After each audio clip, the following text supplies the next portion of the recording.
Today on Skyrider Limited, you're coming along for a practice session.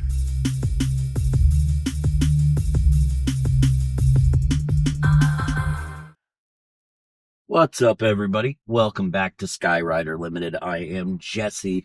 Today's different. Today on Skyrider Limited, you're coming along for the ride as I go out to practice.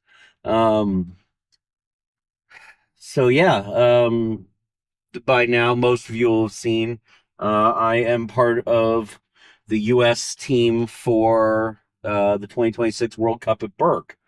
I'm flying dual line individual. It's the first time I will have competed since 2013.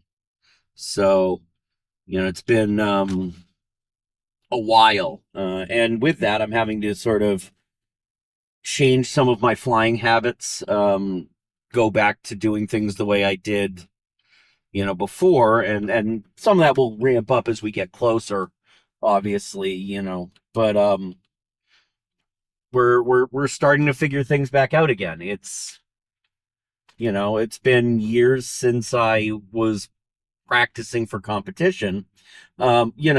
Since I've been back and I've been doing festivals and flying, performing at festivals, I certainly work on routines, but I don't actually fly them top to bottom all that often. I tend to have blocks choreographed and then windows that are sort of do what feels comfortable that fits block. And I do a lot of practicing for that, just listening to the music and what we used to call finger flying. Some people do stick kite practice, but effectively the same thing. So I'll sit there and just sort of visualize what I'm going to do. Thing is, that works great for a lot of stuff, and it will be a large component of how I practice and how I work through not just my existing routines, which at least one of them I will kind of keep on as an option depending on wind range, but also I've chosen to build a new routine for this competition that'll also be in my demonstration performance repertoire. So I'm headed up to Hampton Beach today. It's one of my home flying spots, as you guys all know. And you're along for the ride. Talk a little bit about my history in competition, about competition in general, and I'm also going to do a little sort of like what goes into this, because I think a lot of people are cagey about their process. I know there've been some things recently where like there was an event, was it last year?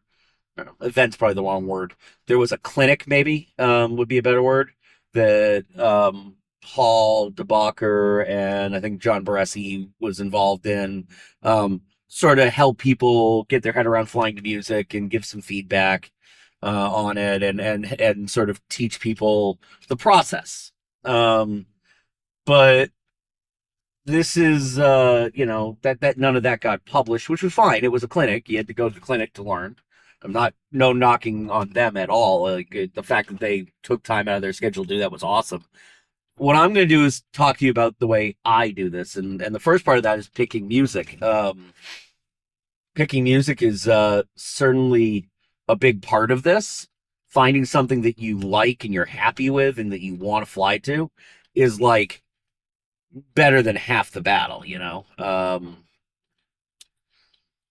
So for me,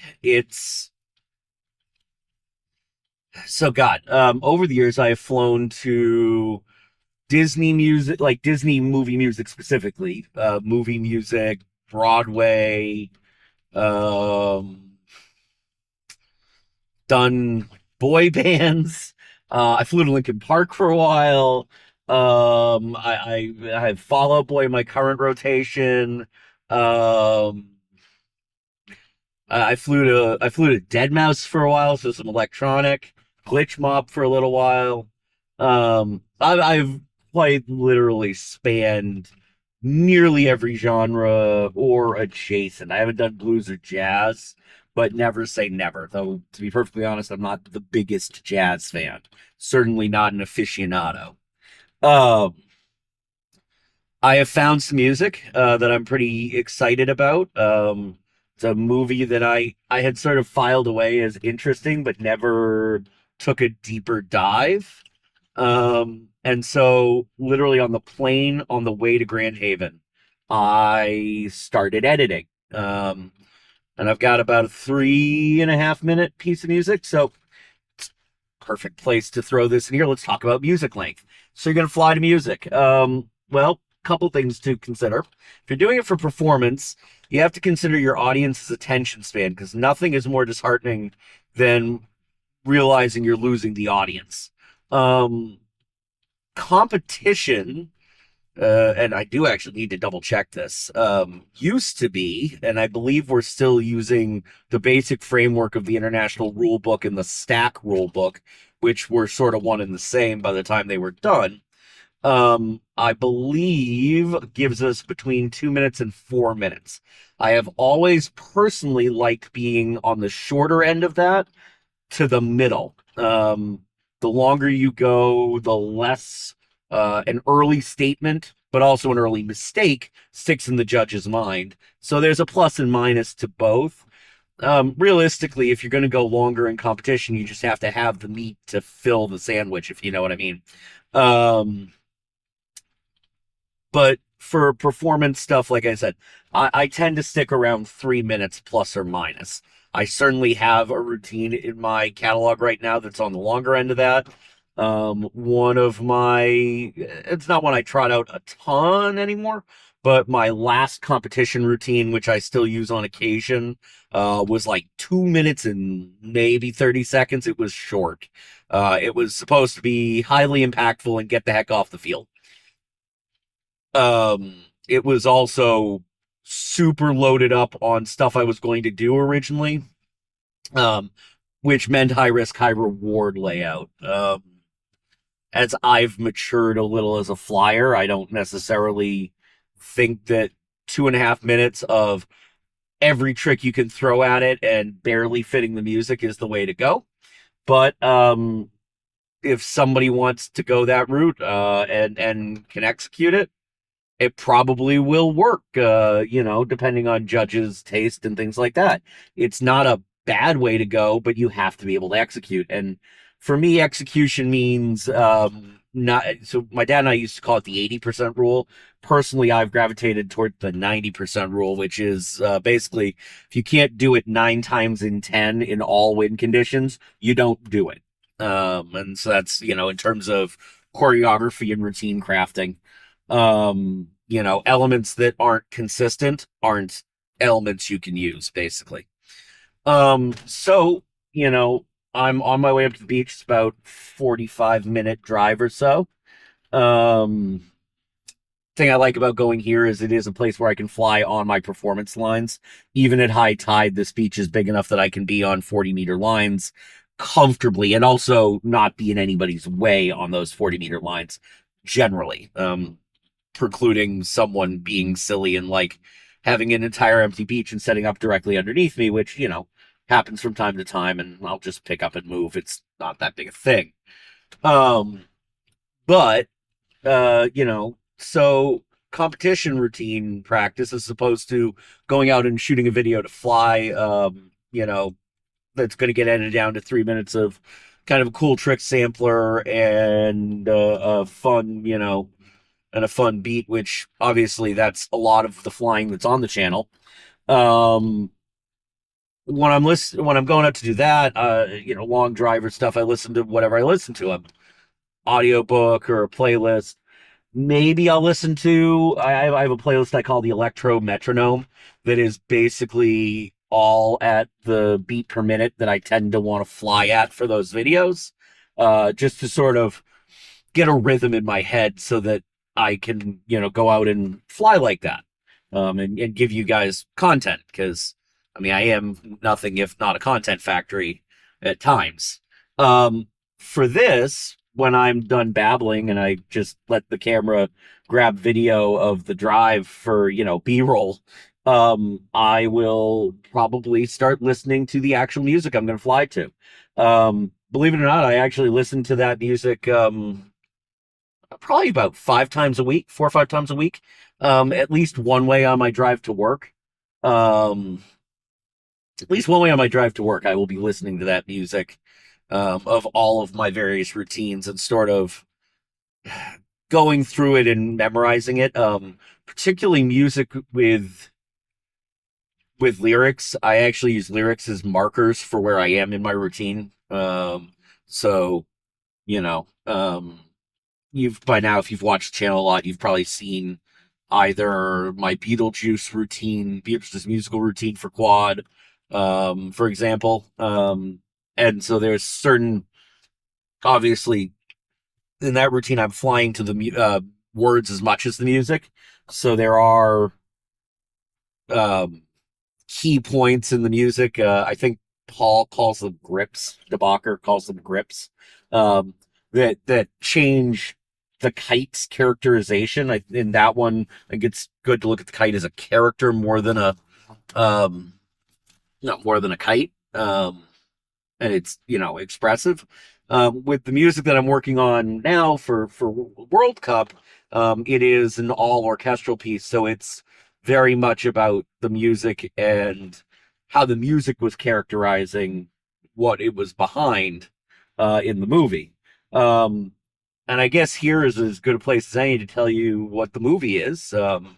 I'm not a big believer in secrecy. If somebody else wants to fly music from the movie, that's their choice for sure.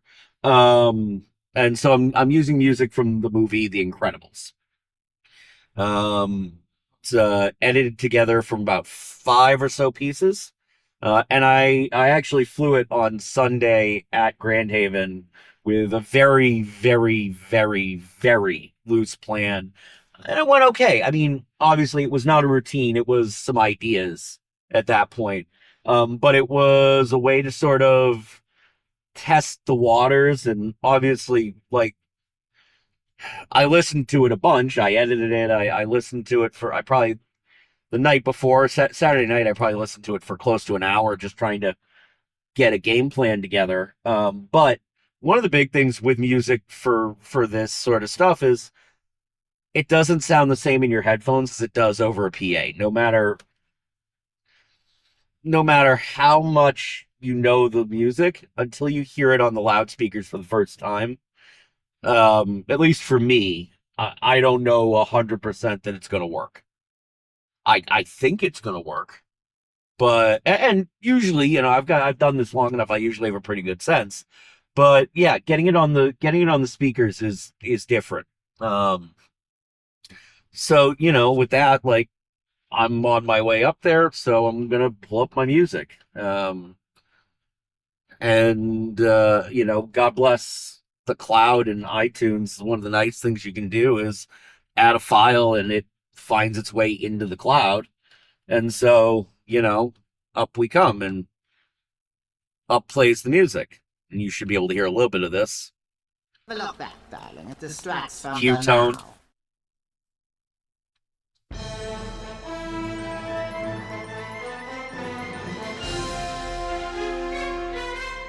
So this is what we're up to. And it's going to take some figuring out for sure. But we'll get it figured out. And the nice thing is it's June right now. Competition is in April. Got a few more festivals left this year. I'd like to have something more put together in July for Newport. I think that'll be a great place to take this for another test drive, obviously. But yeah, I've got about a year to put this together. So yeah. So with that, let's head to the beach.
So one of the other things that I don't do very regularly, and as I'm thinking about, telling you all about processes and everything, and I'm going to try and do these kind of regularly through the process and give you guys updates on how it's going and everything.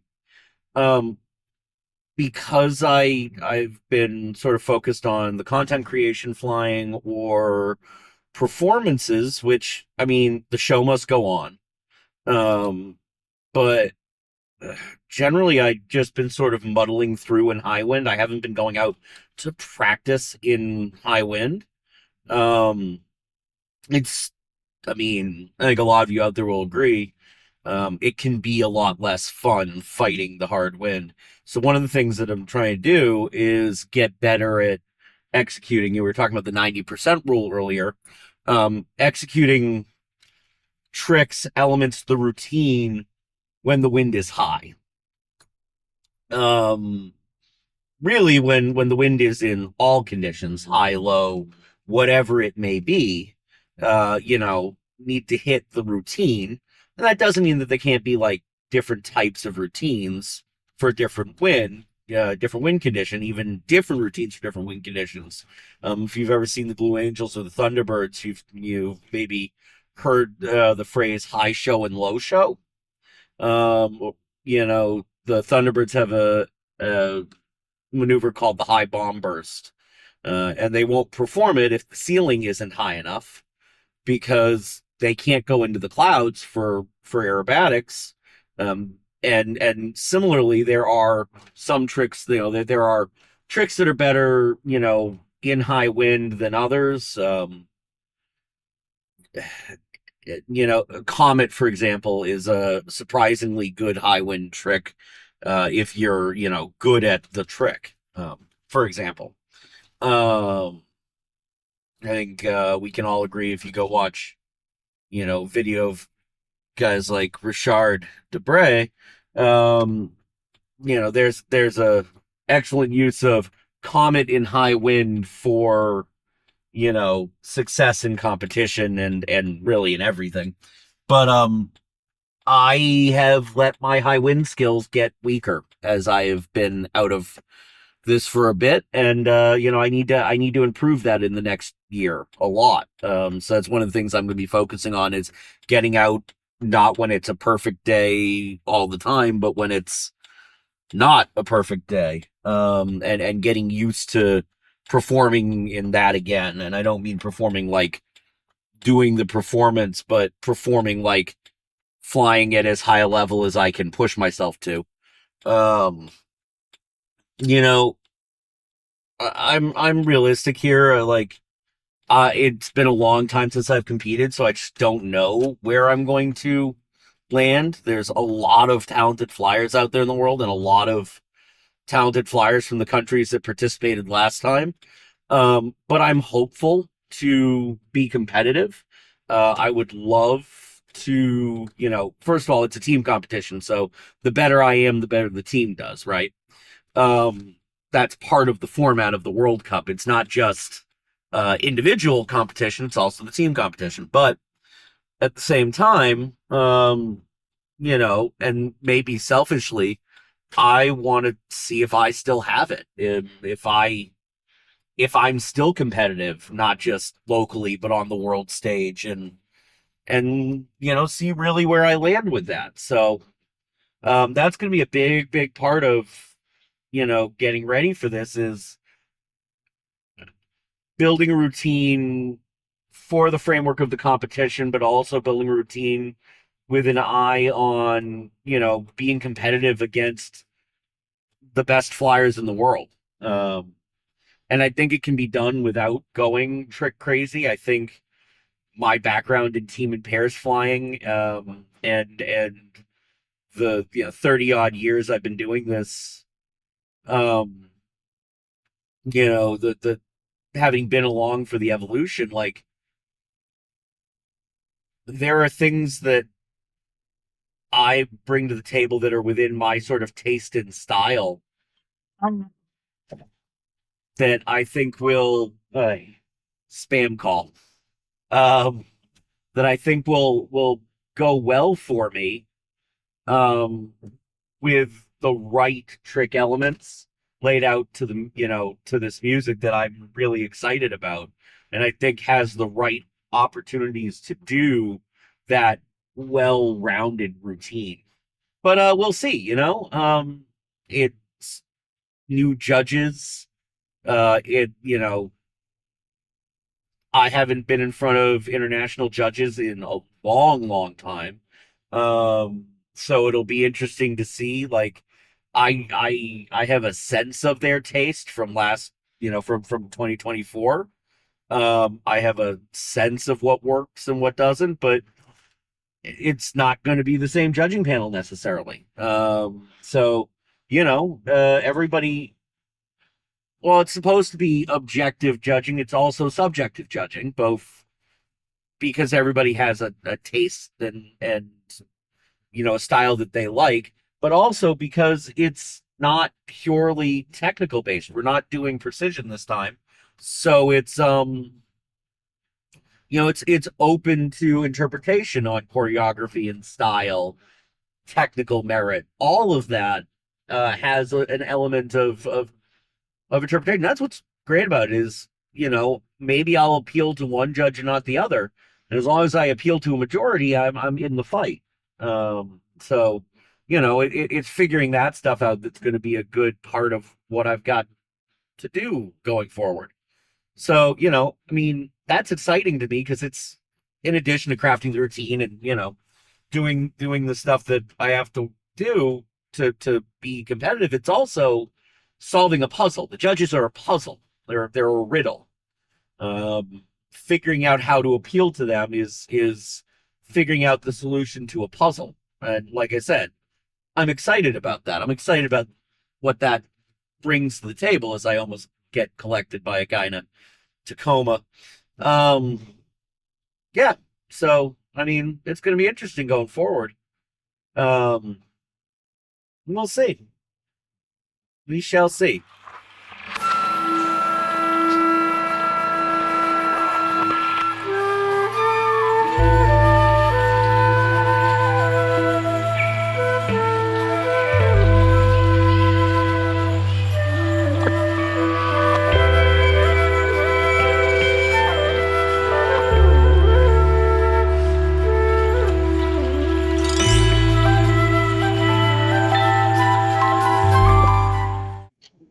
So,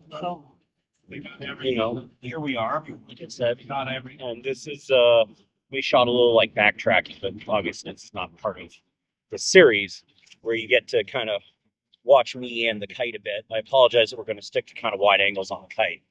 But like I said, this is not wind I would traditionally seek out to fly in. You can see it's surgy and kind of bumpy. But for competition, it's important that I'm able to kind of execute no matter what the wind is doing. And that includes even little stuff like that horrible half axle. And you can see how loaded that leading edge gets. And there's a lot of drag on this thing right now. This is 300-pound line and nose all the way in.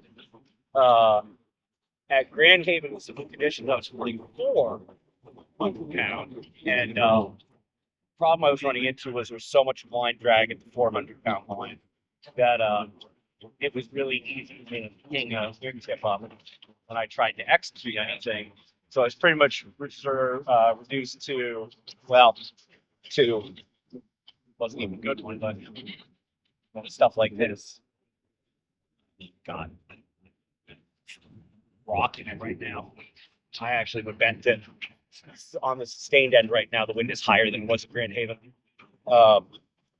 So these are things I'm gonna have to figure out. You get guys like Richard and Bray and the French guys and the German guys and Dutch that have all grown up in Europe on beaches like Berck, where they're used to conditions, they're used to the wind, they're gonna execute.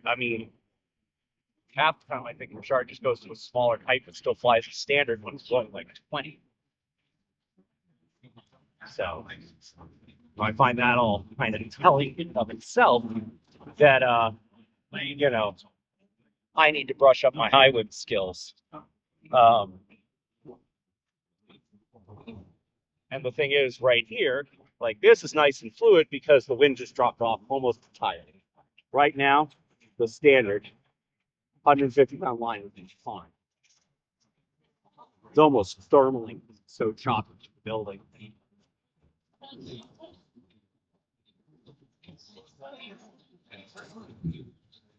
Yeah, see, and then it thermals out from underneath me. While I collected it, that was not the comet we were looking for. So I guess this is as good a spot as any for a little bit of history. Sport kite competition kind of got born in the 80s and refined in the 90s. In the 90s, we got our international rule book, a few things like that. At this moment, the only organization that was part of the international rule book that's still operating is STAC, which is Europe's governing body. The AKA operates but is not running competitions.